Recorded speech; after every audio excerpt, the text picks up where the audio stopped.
We want to find bounds on a p-value if we were doing a left-tailed test with a test statistic of negative 5.74 and a sample size of 47.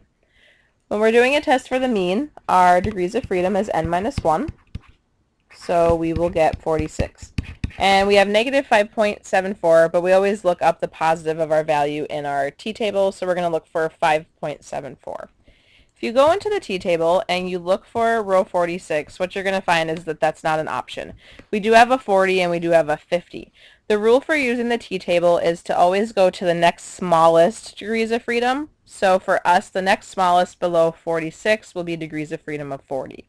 So looking in row 40 of our t-table for 5.74, what we will find is if we go all the way to the end of our table, that the biggest number we have is 3.551. So we're finding our number is off the table over on the right end, with 5.74 being bigger than 3.551.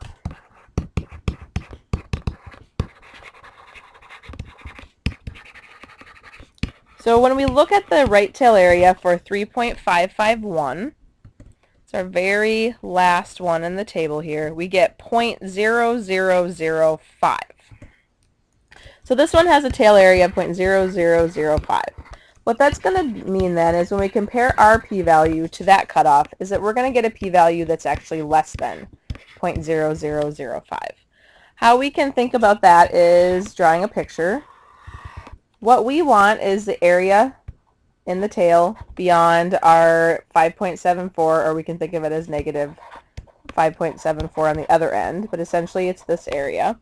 And when we go look in the table, we're able to get this value of 3.551, which is smaller than our 5.74, which means though that its tail area is actually bigger than what we're looking for.